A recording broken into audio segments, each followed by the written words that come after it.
This podcast is sponsored by nobody. Hey everyone, this is Linda Jo Miller, Lieutenant Susan Watson in King Kong Escapes. You are listening to Tommy Throwback Kovac on Splat from the Past. He will gorilla your dreams. Hey dudes, welcome to Splat from the Past, the LA 80s themed horror and sci-fi show where things can get totally radical. Now today I am so excited because I have wanted this woman on my podcast for a long time, and I am talking about the gorgeous, the talented, the trailblazing Irene Tsu. Irene, oh my god, she was a young Asian actress in the 60s, and she was in so many movies and TV shows and had some great parts in them. God, she was in everything from the Jimmy Stewart comedy "Take Her, She's Mine" to How to Stuff a Wild Bikini, which was a beach party classic. John Ford's last movie, Seven Women. The creature features classic Women of the Prehistoric Planet, a very interesting creature features movie because there's hardly any creatures in it at all, and it's very character driven. The Elvis classic Paradise Hawaiian Style, the controversial John Wayne War movie The Green Berets, Airport 1975. She was in Down and Out in Beverly Hills, and she guest starred on everything from Perry Mason to My Three Sons and lots of great stuff. And we're going to talk about a lot of that stuff today, and I can't wait. And she also works in real estate in the Beverly Hills area, and we're going to talk about that as well. Also, rest in peace, Louis Gossett Jr., one of the greatest character actors that ever lived. A true trailblazer in his own right, if ever there was one. I grew up watching him in everything. Roots, The Deep, An Officer and a Gentleman, Jaws 3, The Guardian, Enemy Mine, Iron Eagle, Firewalker, The Principal, The Punisher, El Diablo, Toy Soldiers, Digstown. Later in life, I discovered The Powers of Matthew Starr. He was a true original. And it's so sad that he's gone. Rest in peace, Louis Gossett Jr., Academy Award winner.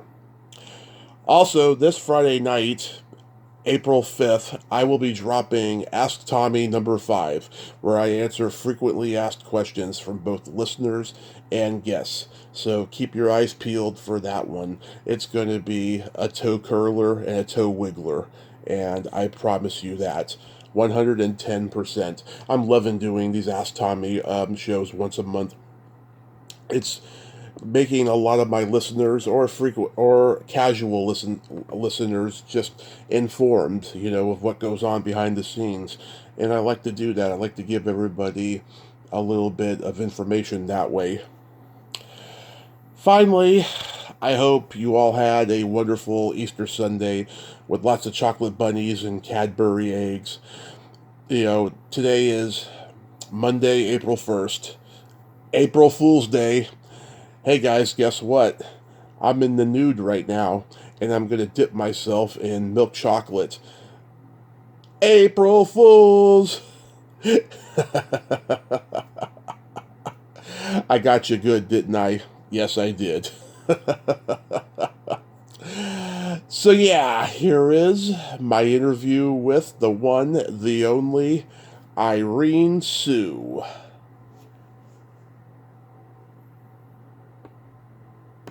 Hey Irene, welcome to the show. How are you today?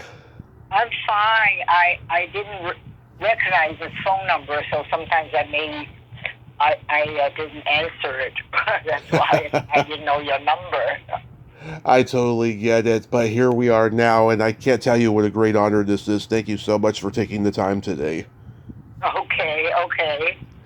So, going back in time, I know that your mom was a painter, your dad was a banker, you guys moved from China to Taiwan to Hong Kong before settling in New York. What age did you start studying ballet?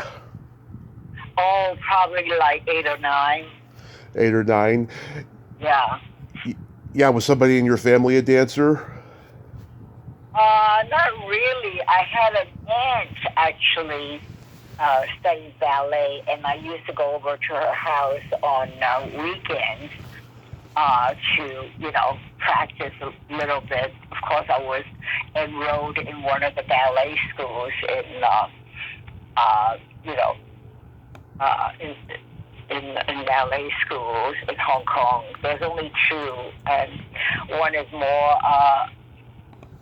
American style, and one is more Russian style. And I enrolled in the American style ballet school because it was closer to my house. Nice, nice. So you auditioned for a dancer job in the stage production of Flower Drum Song, but producer David Merrick thought you would be better suited for the world of Susie Wong.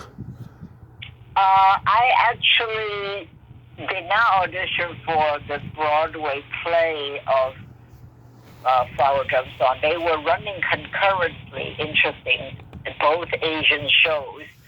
And I think that I had a boyfriend's sister, who was a very glamorous, woman, and she had urged me to audition for that. But I was then only 15 years old, and so and I got the part. The stage manager, I guess, told me to come at a matinee and watch the show, and tell me that this is the part that we're replacing her, for the road company. So I got it, and my mom had to go to David Merrick's office to sign the contract. And I think the road company was on the for about 6 months, maybe at the most 7 months, and it was very interesting. It was a true education, Mm-hmm.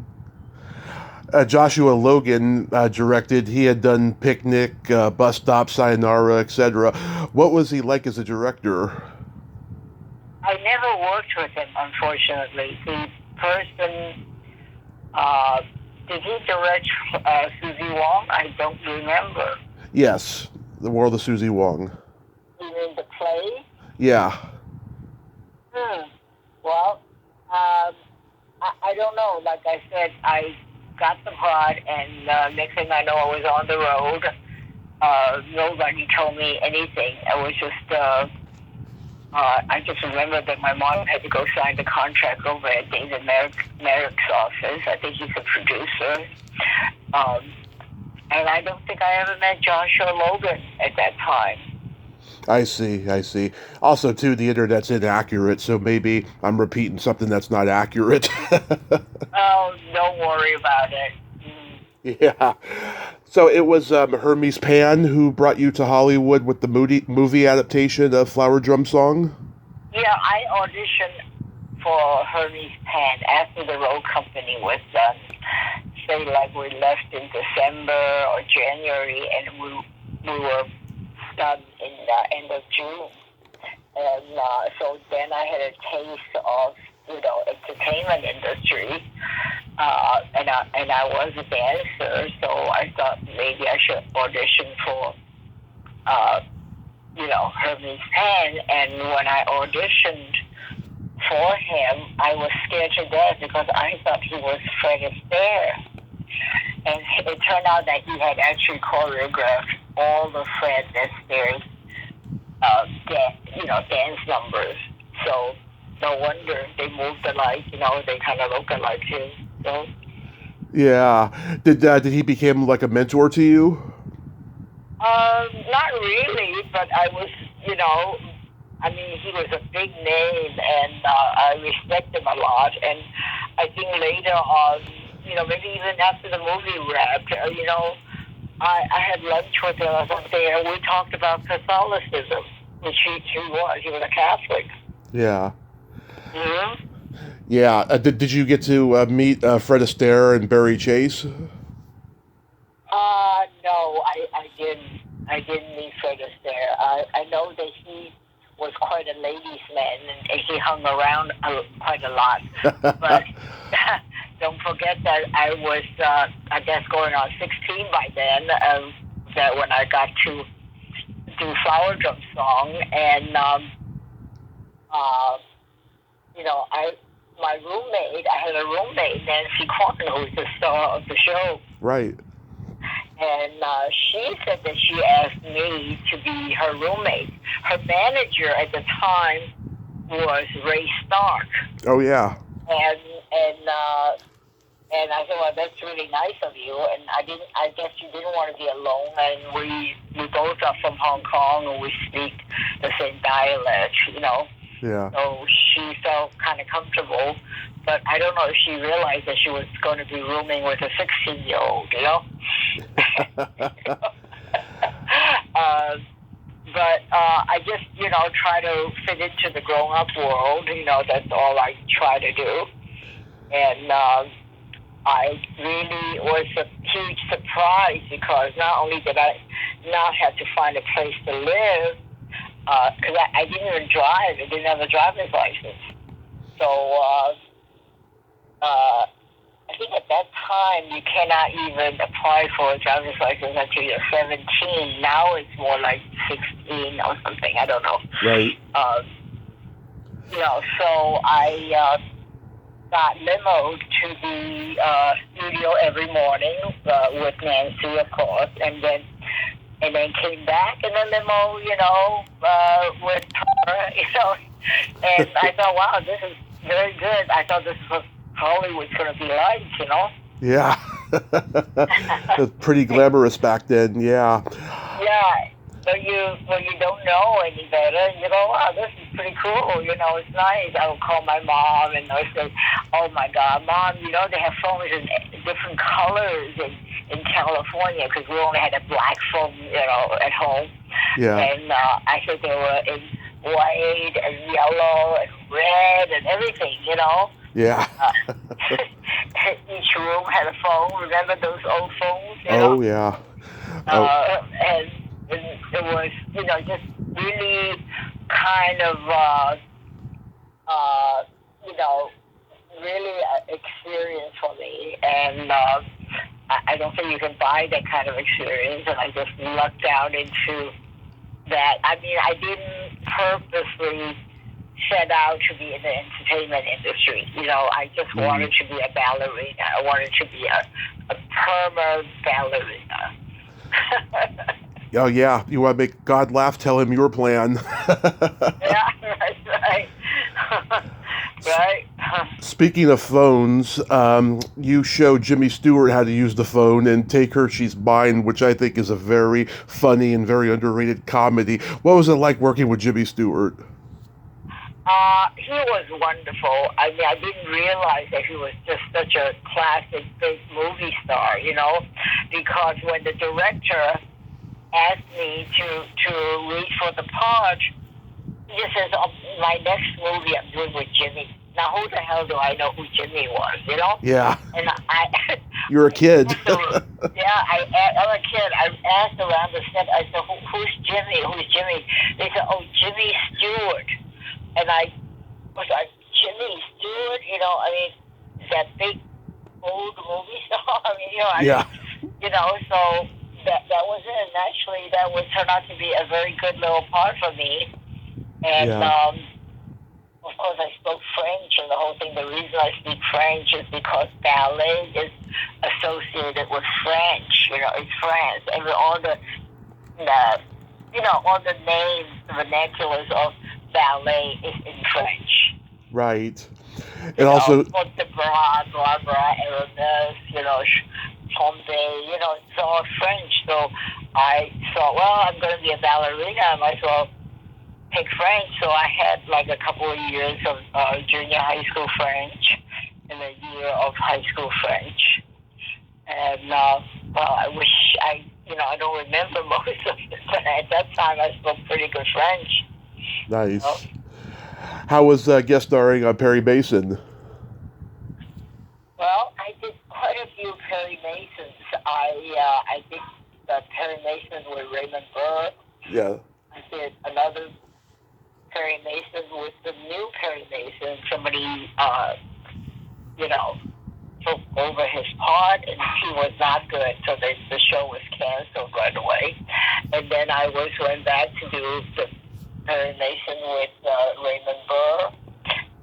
they signed me for 4 episodes, and would you believe, like after one episode, I broke my ankle. My husband, uh, you know, is Hungarian, and his parents lives in Austria. Yeah. And so we went to visit like every Christmas and New Year, and they would always take us to some kind of ski resort or something. And neither of us skied actually, and we, and he said, well, here's a bobsled. How do we get on that? You sit in the front, and I sit in the back, and that was wrong. Really, to begin with, people said that the heavier person should always be sitting in the front. Yeah. So I think he must be twice as heavy as I am. So I was sitting in the front, and we go over a mogul, and my feet, slipped out from, it was like kind of stepping on this little rail. I mean, these are just, they almost look like toys, compared to real bobsleds. Right.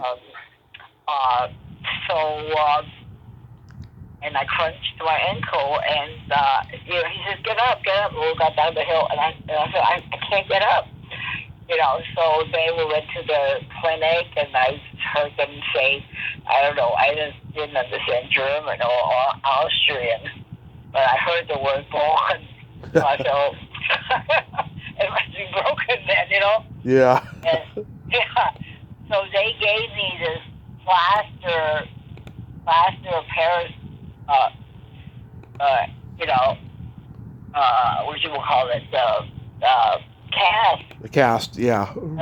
And we hadn't used this. I mean, this is like a World War II thing, Mm-hmm. I came back here, and they said, what the hell was that, Mm-hmm. And they had to use a saw and saw it open, and, Yeah. And, but it healed, and, life goes on. I love how the stuff of Wild Bikini. I grew up on all the beach party movies. How fun was that to make? Oh my gosh, yeah, they were all interesting things, especially for a young girl. And I just kept working everything that I can get, Yeah. So, starting out with little parts and bigger parts and good parts, bad parts. I liked it all. And the memorable thing about How the stuff of Wild Bikini. Yeah, it was two things, okay? Uh-huh. First of all, I don't know who Buster Keaton is, Right. I didn't know. I just thought this really weird looking guy, and I'm in this couple of scenes with him, and they said that's Buster Keaton, and I go, yeah, like who's Buster Keaton? Yeah. I don't know if he was a silent movie star or he was. He was just very, very well known. He's iconic, Right. So that I was really embarrassed about that. And then one time they said that at makeup, in the morning, they said you have to sing a duet with Frankie Avalon. Yeah. I said, what? What are you talking about? I can't sing. Where's this song anyway? So they hand me a couple of sheets. And I said, you expect me to learn this? They said, we won't get to you until about 10:30 or 11. Like in 2 hours, I was going to learn this song, Yeah. And so I'm not, I don't know, forget it, I didn't say forget it, but I was felt really nervous. And so then they come to me and said, listen, you don't have to sing this song. I don't care what you sing. You can sing Happy Birthday to You. You can sing whatever song that you want to sing. But make sure that you are really singing so they can see the movement of your mouth and cheeks and jaws. And, so they'll loop in later, So Yeah. when I see the movie later, God damn it, I was really singing a song with Frankie Avalon, And, Yeah. And sometimes I will wait on the set. We were supposed to be under a palm tree, and it was shot on the set.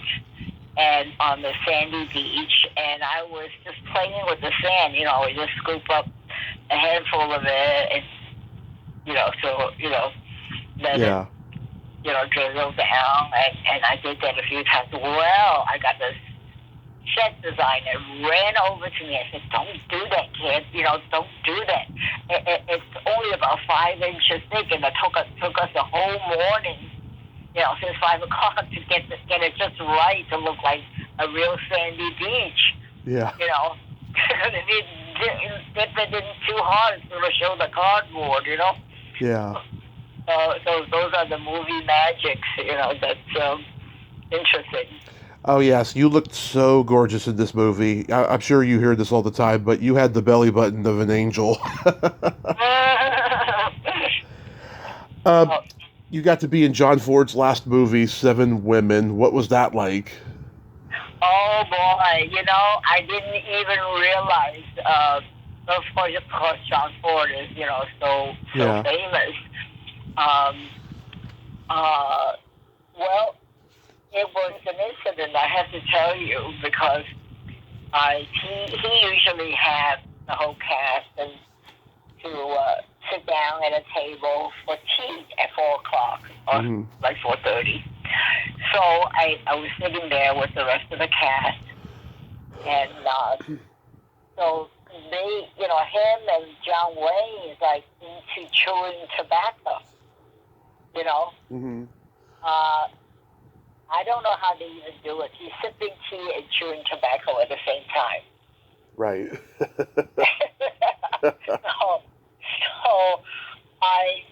So I couldn't really understand what he was saying about, and then he says, "I'm talking to you,"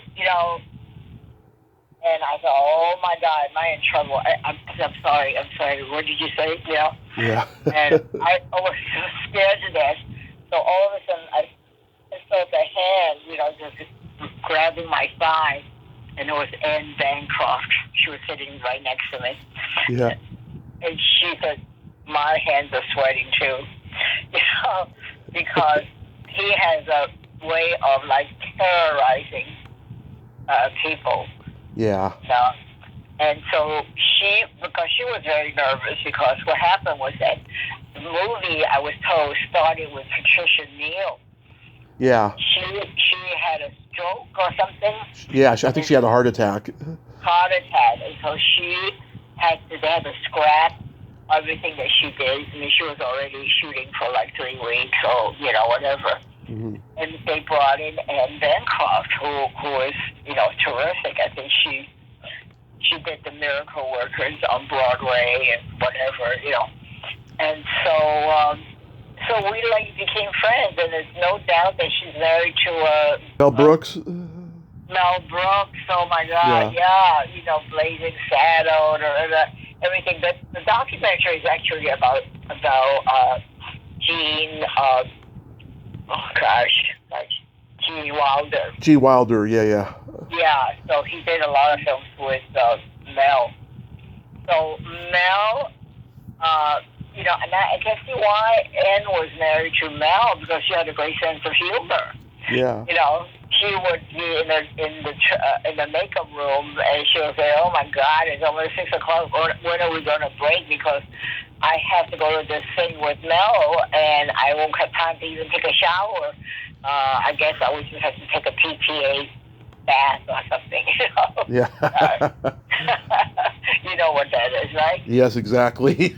Yeah. So everybody laughed, She's just very, very funny and very nice, all the time, because she knows that I'm really new, Ford, on the other hand, never ceased to scare me, Yeah. And he came over to give me some directions. He says, this warlord, was played by Mike Wazowski or somebody like that. And said, he burned your village, killed your family and everything. Now he's going to take you away to fuck you, Love it. I I like never given directions like that, and I'm like, I didn't know how to react, so I was just say yes sir, whatever. Yeah. And then I thought about it. I said, that's weird, what a direction. He did get to the point, that's for sure, Yeah. So how does Women of the Prehistoric Planet come to you? Well, that was an interesting film. We shot it in 11 days. We somehow, the director, writer, Arthur Pierce, I don't know, I must have met him somewhere or something. And he said he was doing this movie, and he wanted me to play the daughter of, whatever his name is, Wendell Corey. So I played actually his daughter. He had a child with a native woman, Yeah. And so I mean, in the story, it tells it, and funny thing was that, he had a sock in his pants. It was very, very skinny. Yeah. It's casting a shadow, and they go, cut, cut, cut. And everybody goes, don't know what's going on, and somebody whispered in my ear and goes, this sock is casting a shadow. Yeah. So, this is real funny things that happens during a shoot. Back to Raymond Burr, right? So Yeah. I respect him a lot. He is a fantastic actor, but he doesn't know his lines. He just what he does is that he has a way of just reading off of cue cards that you'll never know. Right. Now, so I'm in a scene with him now. Now it's his close up, and I'm feeding the lines to him. Okay, so I'm standing like maybe 3 feet away or something, and they have cue cards all over around me, so I cannot move an inch. They got one to the right of my ear, left of my ear, on top of my head, right, below my chin, Right. So he could just it's very natural. You just never know that he does that. He just,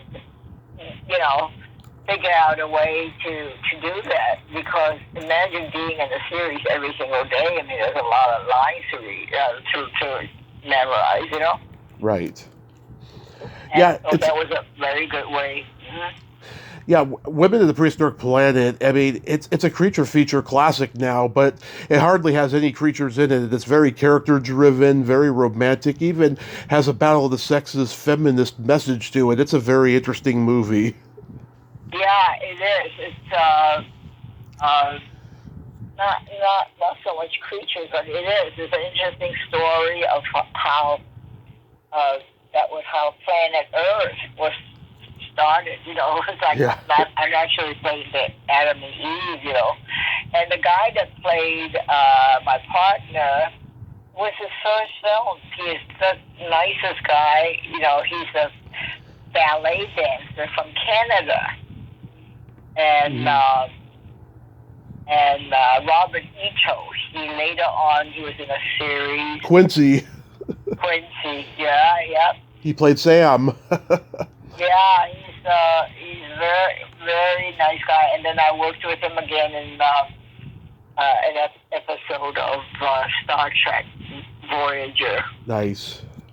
Yeah, so, Tell me about working with Elvis on Paradise Hawaiian Style. Oh, everybody wants to know about Elvis. Yeah. I love Elvis. Elvis was just really, really nice. He was a real Southern gentleman at that time. Mm-hmm. And I have an interesting kind of a thing with him, because I was on the set the first day. I wasn't working, but I just thought to go out and meet the producer and director and stuff like that, just familiarize myself. Mm-hmm. Well, we were shooting at the Polynesian Culture Center. They built this whole river rivers and canals and villages of different Polynesia. Mm-hmm. It was kind of a real trippy place. In fact, it's still there. I went back there last year, you know. Yeah. And then they had this big poster of me and Elvis in the gift shop, you know. Yeah. So back to I was on the first day, and so I met everybody and everything, and I went back to my dressing room. I thought I'll just lie down for a while, and then watch them shoot for a while, you know. Yeah. Well, the dressing room trailer air condition wasn't working. So it was Hawaii, you know, and it's a warm hot, you know. Yeah. So I said, this is not going to do. I mean, you know, but I didn't want to disturb anybody, you know, to get the air condition guy because they all having lunch. And so I went down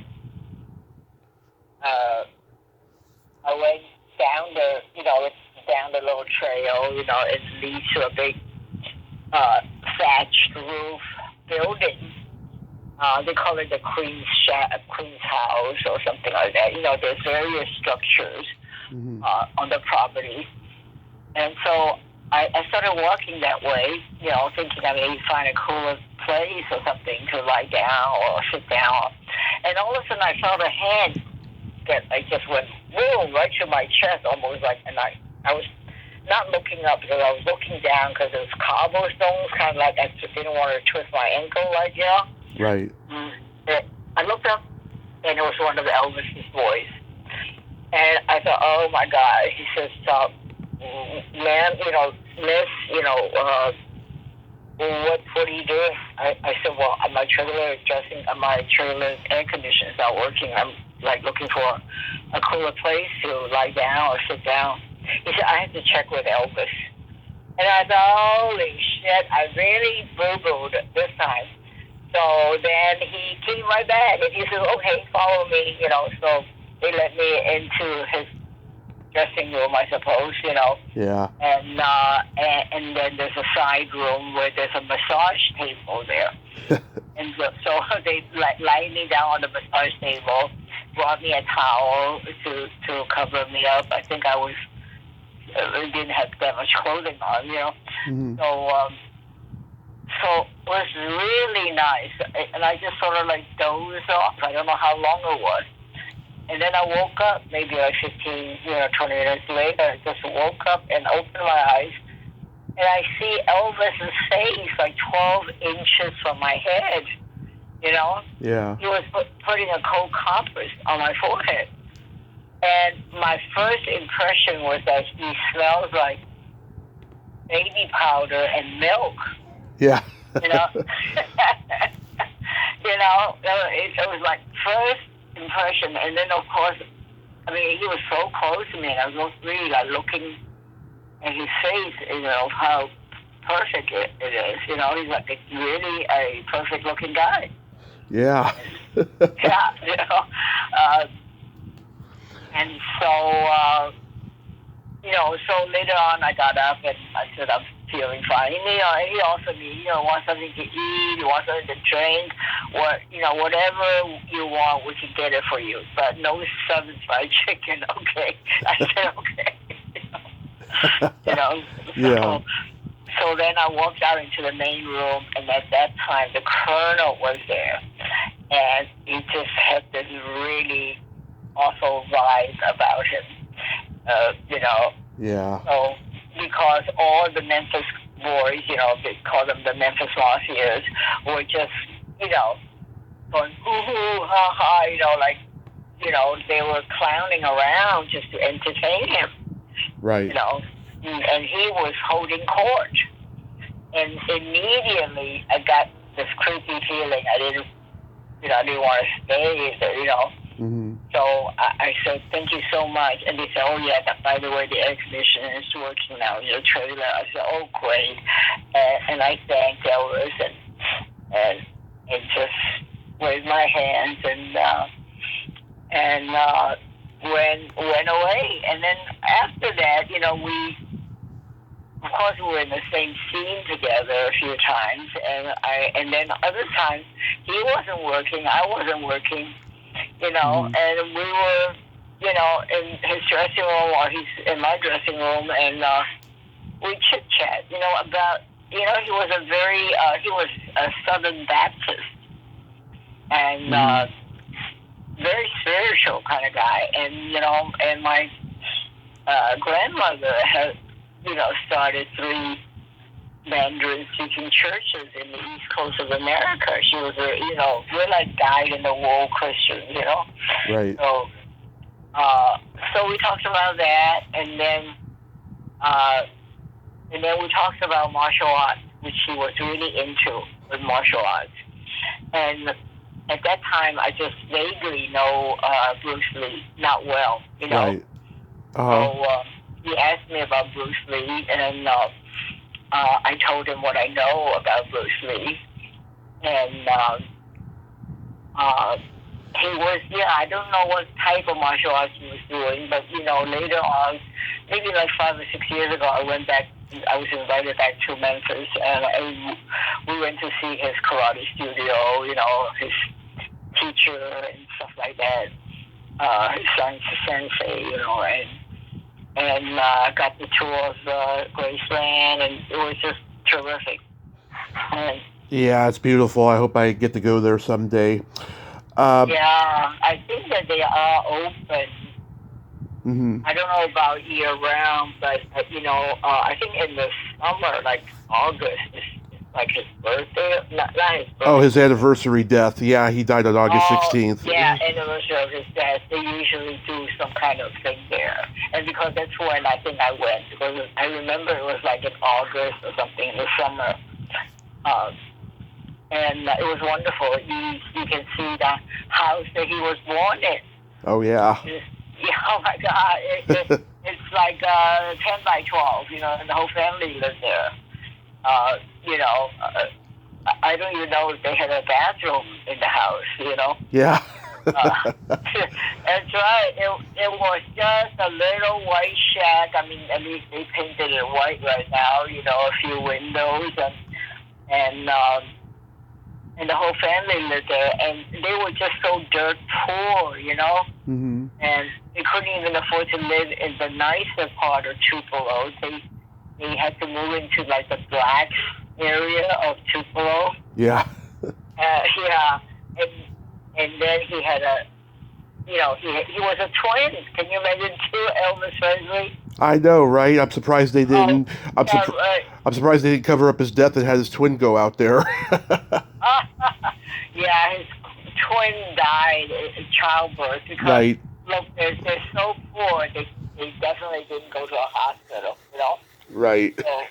So she just had to give birth at home, and so the other one didn't make it. Jesse. Mm-hmm. But if you go to Memphis on a certain tour, you get to meet his cousins and stuff like that. They're back there. Yeah. But my parents took me to see Down and Out in Beverly Hills when I was 3. Such a funny movie. What do you remember about that?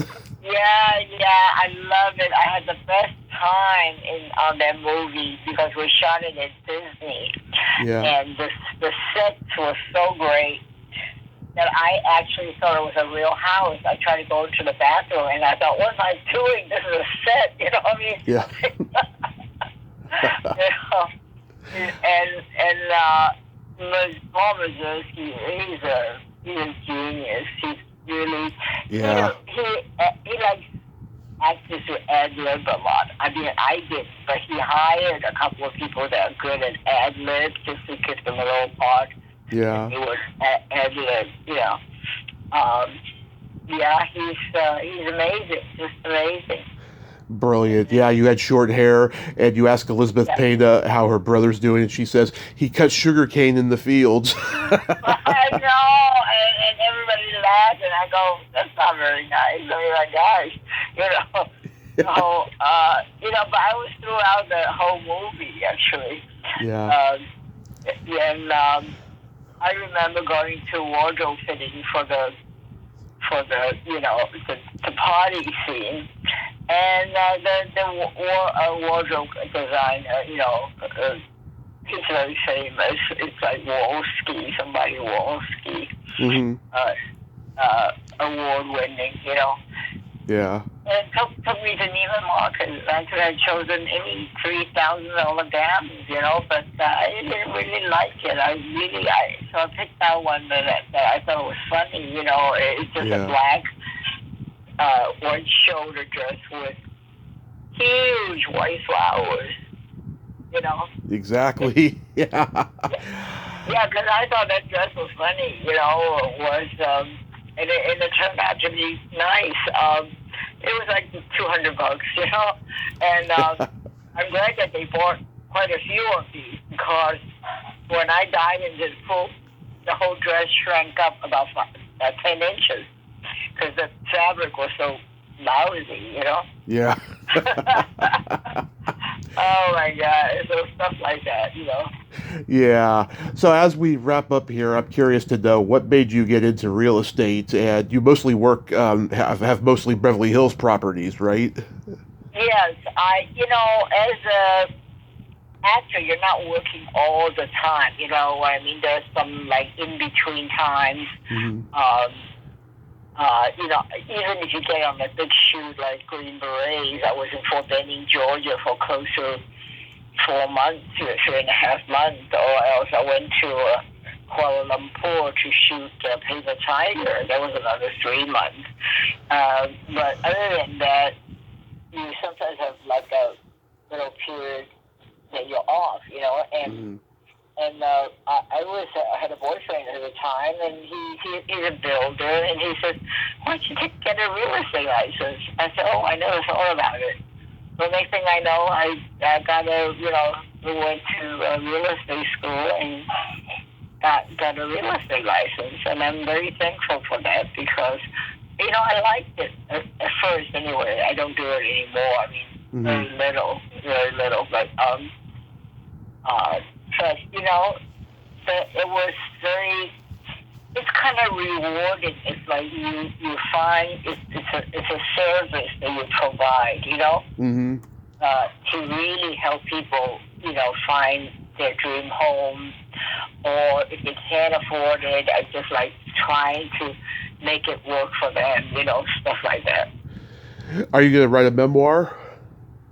I did. You didn't know? Oh, I didn't know that. No. Oh my gosh! Well, it's called A Watercolor Dream: Okay, Watercolor Dreams. The Many Lives of Irene Tsu. It should still be on Amazon. Okay, how long ago did you write that? When did I write that? I wrote that 3 years ago. Oh, okay, so it's still recent. Okay. Yeah, because the publisher wants to bring it out during pandemic. Mm-hmm. Because he said that people are home and they're going to be reading more. You can't do anything else. Right. When we were in lockdown. And so he brought it out in whatever the pandemic was, 2021, I think. Yeah. Wonderful. Yeah. So look on Amazon. I'm going to email to you with the name, okay? I would appreciate that so much, Irene. Real quick, do you have anything upcoming? Well, I wrote a script 4 years ago, Mm-hmm. co-wrote a script, and finally it's coming together. I got a big producer, Fred Roos, of Godfather, Right. He does all of the Coppola movies. He just exec produced Metropolis that I think they wrapped in Atlanta.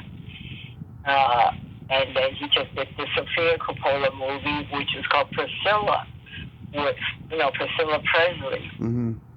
The movie wasn't great, but she's done a lot of good movies too, Sofia. Oh, yes. And not only that, a few years ago he produced a movie with Francis Coppola's wife. She was then 82 years old. Yeah.